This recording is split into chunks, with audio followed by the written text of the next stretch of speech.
Stephen Hawking তার বিখ্যাত বই ব্রিফ হিস্ট্রি অফ টাইমস এই বইতে তিনি মহাবিশ্বের সৃষ্টির রহস্য নিয়ে তত্ত্ব দেন। তিনি অনেক যুক্তি দিয়ে পরিশেষে বলেন, কোনো কিছু হবার জন্য সময় শক্তির প্রয়োজন, time, space and energy. Nothing can not be from zero, zero result is zero, zero plus zero equal to zero.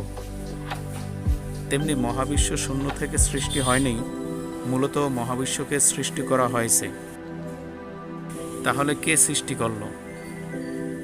মহান আল্লাহ সুবহানাহু ওয়া তাআলাই এই সমস্ত কিছু সৃষ্টি করছেন কুন ফায়াকুনের মাধ্যমে। বলেন হও, আর তার সাথে সাথে হয়ে গেছে।